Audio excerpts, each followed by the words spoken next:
were made. Lots of mistakes. Mistakes were indeed made.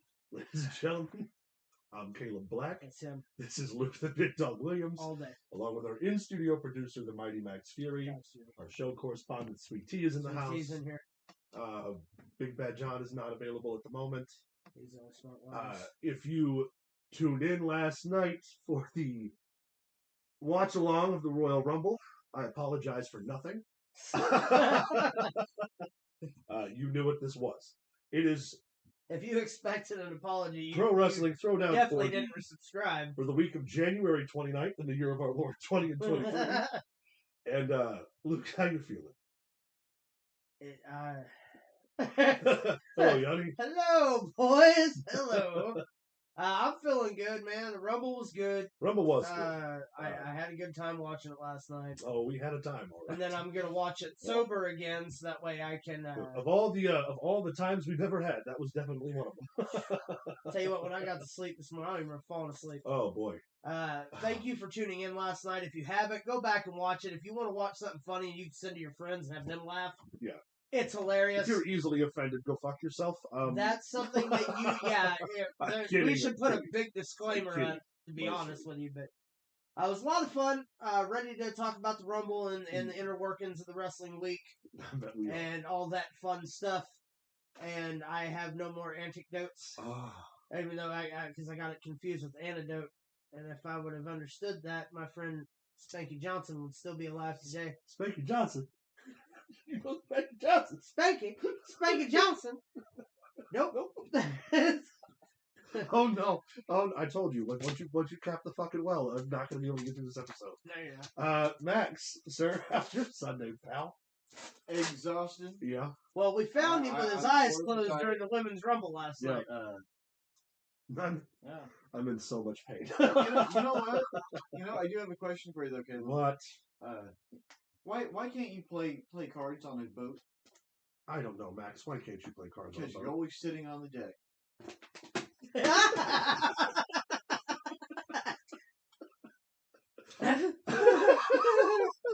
That's good. That's not where I thought that joke was going. Yeah. I like it. So, shall we get into the gobbledygook that was the Royal Rumble? We'll talk about the winners. We'll talk about the losers. We'll talk about our painstaking state of minds. Points race. Oh yeah. We got to do the points tally. All right. Well, should we get into the first top story? Yes, sir. Why don't we do that? So, for those of you who have been following along with the Briscoes not being able to wrestle for TBS under Warner Time Media's and AOL, they're banned of the Briscoes due to Mark and Jay's previously made comments that were construed as homophobic. 2005? In 2005, for which they have both repented and apologized numerous times. They've done a number of interviews about how their state of mind has changed. We applaud them for that either way. They were banned from TV. But due to the passing of Jay Briscoe, Mark Briscoe was, in fact, able to make his AEW Dynamite debut and wrestled in the main event against Jay Lethal. Yeah, man. The match was phenomenal. Yeah. The tribute at the beginning of the show, everything. The tribute everything was perfect. Seeing Mark Briscoe come Hello, Duke. Seeing Mark Briscoe come to the ring with both tag titles. Yeah, man. Kind of choked me up a little bit. Yeah. He won the match with the J Driller. Yeah. And he goes up the ramp and the entire roster. The entire roster's there. Yeah. Also, they had a lot of heartfelt submissions. The one from Samoa Joe choked me the fuck up. Yeah. I won't even lie. Yeah. Because Joe is not a guy. When you look at his body of work and know the inner workings of who he is as a person, just how he carries himself all the time, seeing him get emotional was tough. But that's how much love people had for Jay Briscoe. Seeing the Young Bucks actually be Ryan, hello. Down to earth and not all gimmicky like they always are. Yeah. On the Being the Elite episode this week that was for Jay. Yeah, and that episode, like Ryan said here, that episode did get 1 million views. 1 million views, which it's a testament to the life and the career of Jay Briscoe. As far as I'm concerned, you get new Ring of Honor tag team titles and you retire those belts. Yeah. The other thing that other people didn't talk about real quick is that his entire hometown shut down for the following day. Yeah. They closed the schools. They closed city offices. They basically, the entire city mourned together because that's how much influence the Briscoes have. This morning, the funeral for Jay Briscoe was shot over YouTube. Yeah. For the fans who wanted to be part of the last rites and stuff, and so to speak. There was a lot of people who come out of the woodwork that you didn't really expect would be there were there. And the talk of the Reach for the Sky being that inspired by Toy Story. It was Jay's favorite movie. Hello, Wolf. And that's where he would cry at the end of it all the time, which I bet he's real happy where he's at right now with people telling him he used to cry at fucking Toy Story. Right. Come on, man. Come on, man. Yeah, but that's where the Reach for the Sky come from, which is a staple in them boys since the beginning. Yeah. Was a fantastic Yes, it was, match. Rich. We agree. When we first started, it started a different stream. Wolfie and your kid were on the other one. I got Wolfie switched over to let your kid know. Oh, okay. How that happened. They were on the upcoming one instead of the actual one. Yeah. Oh, okay. I hate how that. Yeah, I do too. I had to It's switch something I'm myself. trying to work on. So if that happened, you guys apologize. Yeah. But yeah, no. The match was fantastic. The crowd was very receptive of Mark. To be honest with you, I know that, and I'm not trying to discuss which one's better than the other one. I was always more of a fan of Mark than I was Jay. See, I was always more of a Jay fan. Because I dug the ape gimmick that he does with the big bushy beard and the crazy. And you know what's crazy is that he's the actual certified genius of the two. Yep. Which is incredible. That just goes to show you, dude. Like, for real. Yeah. But yeah, Dynamite drew 1 million views, which is fantastic. Yeah. It's good that the world saw the tribute. It's good that the world got to see Mark put on a clinic for his brother.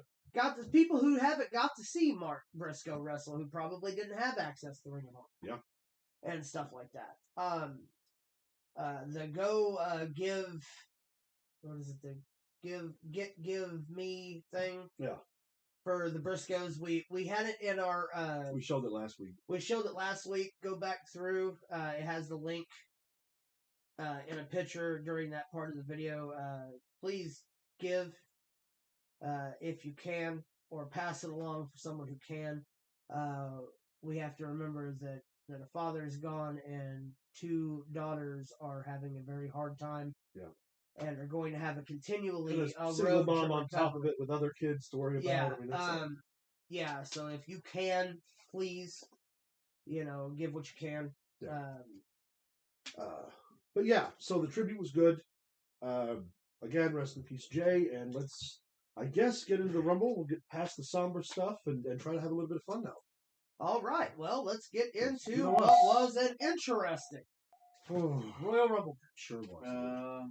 It sure was. What you're seeing right here is a card of all the matches that took place. It was the shortest card for a Royal Rumble in a long time. Yeah. There was literally 5 matches last night. Yeah. 2 Rumbles, a title match, and 2 other matches. 2 title matches and the Pitch Black match, which we will definitely talk about. We're going to talk about it. We sure are. But I guess the only place to start off would be to start off with let's go ahead and review the Pitch Black match. Okay. I'll get back to widescreen here. There we are. So I'm going to be as hello, Janelle. Easygoing on this match as I can for 2 different reasons. Sure. One, yes, it was hokey. We knew it was going to be. We've seen worse.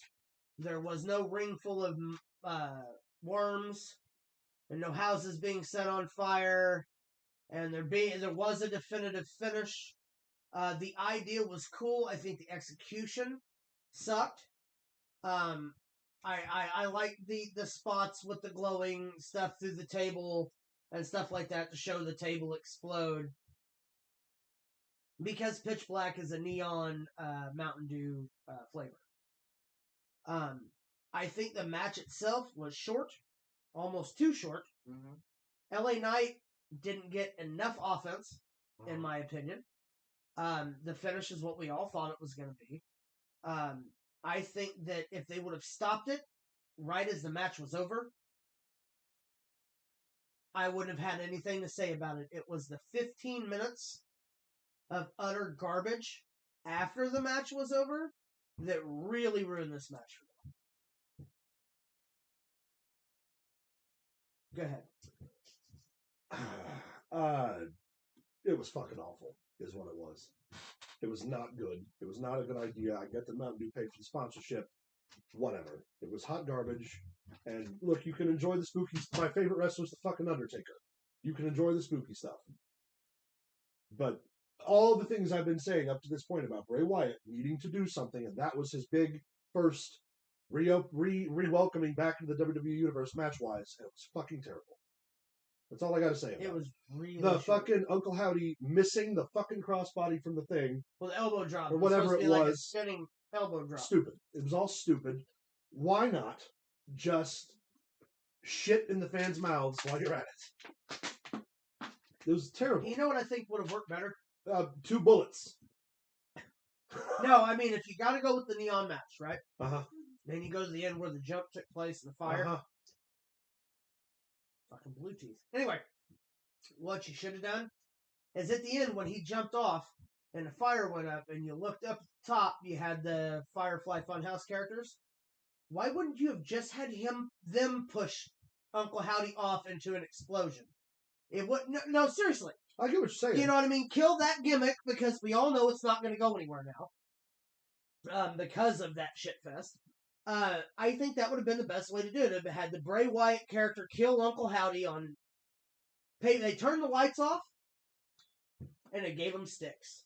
And you've been calling this for weeks. Turn the lights off. Let Seriously, you've been calling this for weeks, and right. That's what they did last night. They turned the lights off, and they gave him sticks. And how you can possibly fuck up a stick fight in the dark is beyond me. Well, it wasn't the dark. It was glow in the dark. Well, it's even stupider. Yeah, I used the word stupider. Hey, I'm proud of you. What did you think, Max? I'm definitely not proud of you. Oh. I think he meant about the match. Oh. Right. Dick. No, I'm joking. Of course I'm proud of you. I know, baby. It was... Sweet woman, man. About everything that you both said. It really was. Either you really liked it, or and you really didn't. Or you really didn't. And you shouldn't. You should not like that. It was bad. If you liked it, shame. I got so bored with the first Royal Rumble that it just killed everything for me. I was in and out through the entire rest of the whole show. Dishonor on you, dishonor on your family, dishonor on your cow. And it was because no matches could really keep my attention. No. Not even that one. Least of all, hey, I've got a great idea for a gimmick match. We'll shut the lights off, we'll cover each other in paint. And yes, the end of it was hokey and bad and just not good. Wolfie, you just got the Peacock. You're going to watch the Rumble tonight. Dude, put on our podcast from last night and sync it up. Or don't. Sync it up. Let us be your... Well, no, because we're going to get into that here in just a second. You don't want that at all. As a matter of fact, I think we can switch over to that right now. Let's do it. The return. The shining light in this cesspool of darkness and mediocrity was the return of Pat McAfee. Pat McAfee being a legitimate surprise and no one knowing he was there. Yeah. Which that's the story coming out is why the reaction was so good. Production team had to scramble to put a microphone, headset, and everything together for him to be able to set new commentary because Michael Cole and Corey Graves were told at the beginning of the show that it was just going to be them calling the action all night. Yeah, it is a weird idea. It was stupid. Well, covered with neon paint. Just a weird idea. I don't know. Yeah, it really was. Pat McAfee, of course, steals the show when he's on commentary, anytime he's on commentary. Incredible. The dude can do it all. He can wrestle, he can talk. Yeah, I can't wait to watch it back just specifically to listen to commentary. I really want Pat McAfee to wrestle Logan Paul at WrestleMania. Dude, I would pay for that. I really want that match. And maybe not at this Mania, because there's going to be a lot going on, but damn, that'd be great. Yeah, it really would. But Pat McAfee back in the fold. Yep. Welcome home. Pitch black match, like I said, was... I mean, what else can be said about it? Really? Dishonor. Shame. Also, last night, Bianca Belair successfully Yes, she did. Retained the Raw Women's Championship against Alexa Bliss. Now, we get into this match. I'm going to break this down.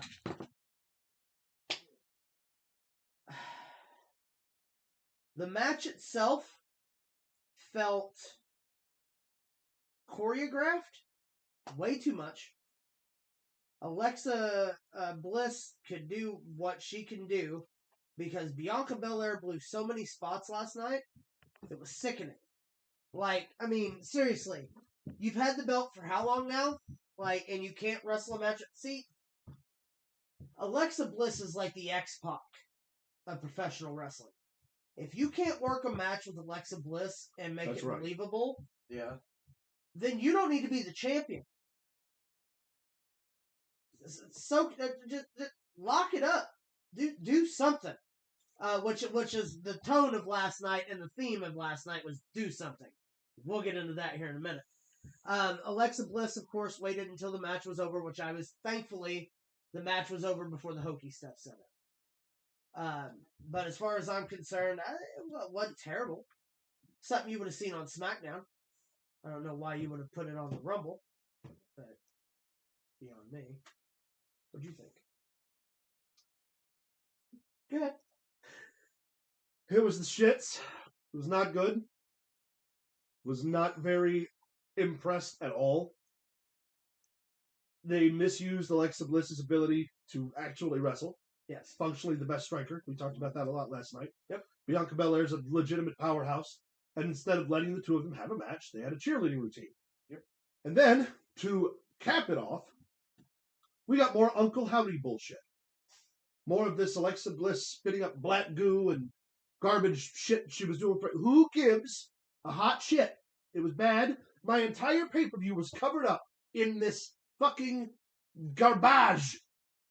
I did enjoy the interview with Bray Wyatt where he mentioned where you were talking about he won't do the old Bray Wyatt gimmick because of Harper. Yeah. Because of Brody, which I totally get. Yeah. And they asked him about The Fiend. I was reading this morning. Mm-hmm. And he was like, The Fiend died that day at WrestleMania. Oh, yes. He said after what they did to that character with the Randy Orton stuff and him being burned on fire and stuff, he's like, I'll never be the Fiend again. Why do we Because he died that day. Why do we have to have why does he have to do a gimmick that is so otherworldly and so outlandish instead of just being a dark, broody badass? Even when he was the cult leader gimmick. Again, with his promos. Dude would talk forever, wouldn't say a fucking thing. No. Now, he takes away his ability to speak and limits himself by just these ridiculous, stupid fucking gimmicks. No one cares because they're so slow and meandering and ponderous. I don't want to tune in and watch your existential crisis with one of your other personalities. I want to watch you do the thing where you get in the ring and you wrestle about it. After last night, there's not much I can say in defense. He's not Mick Foley. Like, I try every week to defend it, and it just gets worse. It's like, how do you start off with all the momentum in the world and coming back and like you're the hottest free agent on the planet? You come back and the fans are clamoring for it, and the first fucking thing you do is bore them miserably to tears for a month and a half. And then when you finally get a chance to wrestle, you don't. What? Yeah, that makes no sense. I get that what we do is a soap opera, but fuck you. It's insulting to the intelligence of the fans. It's insulting to the intelligence of the business. You should be ashamed of yourself. Alexa Bliss also. But really, can't blame them because they got a team full of fucking writers writing this garbage. And to boot, they're giving Bray Wyatt all of this creativity, all of this creative freedom, right? He's got all the freedom in the world to do whatever he wants. And he has chosen to not do something. Here's the deal. The fuck? When it comes to these the gimmick matches, and we're going back to Bray Wyatt for a second. Here's the deal. Just because Abyss was a damn good dark wrestler doesn't mean that he needs to produce these kind of matches. You know what else Abyss did? He wrestled as a monster and had wrestling matches. His promos were like in a furnace, but when he got in the ring, he'd actually fucking work and wrestle. And familiar concept, right? He's gotten lazy. The Undertaker would shoot dark promos from a cemetery, and then he'd get in the fucking ring and he'd wrestle. And he'd wrestle. Yeah. Sting would do dark promos from the rafters above the building with a vulture on his fucking arm. And then you know what he would do? Well, to be fair, there for a year he didn't do anything. That's what they paid. You know what he didn't do, though, while not doing anything? He didn't do anything insulting. They paid him to stand there and keep his mouth shut and to look menacing. And he did it perfectly. I'm saying, if you just wanted to pay me to stand over you, you just want to paint my face like a clown and set me in the fucking stand, I'd do that. So Pay me that kind of money. That'd be creepy as hell.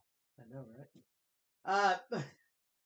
Paul and Ricochet spot was awesome, and with that, we cue the music.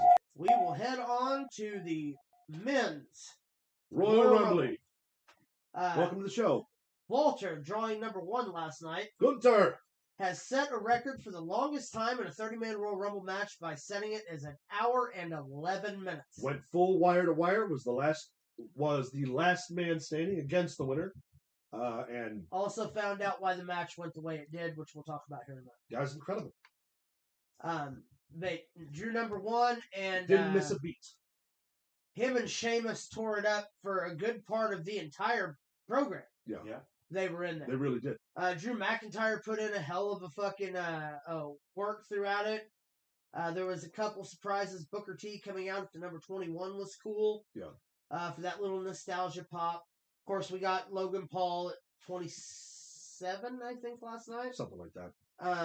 I mean, the only problem with the match was that it took so long to do things. Mm-hmm. But I know why now, and now that I know why, it makes more sense. Yeah. And the reason that they did that is they wanted the match to go long enough to beat Daniel Bryan's record of 1 hour and 9 minutes. Yeah. That's why at the end we had Cody Rhodes and Gunther for 20 fucking minutes. Yeah. Is because they wanted to make sure that he became Logan Paul the was record 29, holder. 29. Thank you, darling. By the way, welcome. But no, that's why they did it. Yeah. And now that I know that's why they did it, I see what they did. Yeah. He's Intercontinental Champion. He just set the record. Yeah. He just made the Intercontinental title relevant. Yeah. Well, I mean, he's been doing that. No. But I mean, like, big picture now. Yeah. Gunther's a top player right now. If he don't win the Royal Rumble next year, I'll be shocked. That would be. I genuinely believe the same thing. Because, I mean, we've seen it. Can we talk about Brock Lesnar being eliminated almost immediately? Yeah. From the Rumble? Brock Lesnar was eliminated before the next number come out. Yeah. He come in at 12 and was out by 13. Yeah, Bobby Lashley eliminated him. Matter of fact, Bobby Lashley was 13. It was right after, because remember, I was like, now Bobby Lashley will come out. Yeah. And I called a lot of those spots last night before they took place. Yeah. Of course, Bobby Lashley went out early. Yeah. A lot of the big names went out rather early. Yeah, Seth managed to stay in a while. Ray never made it out because of the storyline with Dominic. They're going to lead into Mania, which we'll talk about. We didn't get a really big showing. I thought Damian Priest was going to have a better outing. I really did. Yeah. We got to see Edge's return. Edge come back. That was one of the big returns. Now maybe we get Edge and Cody. Come on, baby. Elimination, of course, Edge eliminating all of Judgment Day. Yeah. Only to turn around and be cheated. Yeah. And pulled out of the ring to be chased them. I don't know how long that fucking entranceway was last night. Oh, God. It had to be 80 miles long. Yeah. Chased them all the way down there. Beat Finn Balor to the entranceway and almost ran over Austin Theory as he was coming out. Yeah. But the main thing we take away from that, Rhea Ripley comes out, hammers him from behind it. Out comes Beth Phoenix. Looking like a fucking monster. Yep. Looking good. The best she's looked in a long time. A lot of stories were settled last night. What was the one you said you want to talk about? Logan Paul. Logan Paul and Ricochet. Hell of a spot. That was a hell of a spot. It was a poster moment. That's what we call it. Actually, I had a picture of that. I didn't wind up getting it through. Now, see, it was beautiful. You know why that spot works so well? Is because when the two were squaring off, like, they had that moment of like, I'm going to get you, no, I'm going to get you. It wasn't just like, they didn't just tandem do it for no good reason. Well, they psyched each other out for it. Ricochet awesome. Looked across the ring and he goes, "This is my gimmick." Yeah. He literally yelled out, "This is my thing." Yeah. And Logan's like, "Not anymore, it's not." Which was the equivalent to, "Hey, what's your name?" "Jeff." "Fuck you, Jeff." That's basically what that was. The collision in the middle was fantastic. Yeah. However, it only looked like basically Logan Paul was the only one to actually hit a wrestling move. Yeah. Because it was a clothesline, Yeah, the and clothesline, Ricochet just kind of body slapped him. It was a really cool deal. It was a cool spot. But we all know who the winner was, baby. We all know who's going to WrestleMania now. Well, oh wait, we gotta wait. That. Yep, Kofi has retired his save. Every year in the Royal Rumble, when Kofi was being eliminated, he would find a creative way to save himself. He's jumped on the barricade, he's jumped on the table, he's had Biggie catch him, he jumped into a chair, popped back up, because the rule is technically you're only out if your feet touch the floor. So he's trying to find a little work in there and, a spot for himself. Well, this is the second year in a row that he fucked it up, so he is no longer going to be attempting the Kofi save. Yeah, he has retired the Kofi save. I would also like to point out last night, before we get into the winner, that how many people weren't in the Rumble this night? A lot. We didn't have any of the OC. No. The one that shocked me the most that wasn't in it was Dexter Lumis. Yeah, Lumis not being a part of it. Being as much as they built him on really, Raw, in the men's, we didn't have any NXT call-ups that were important. Yeah, we didn't have any NXT. Yeah, no.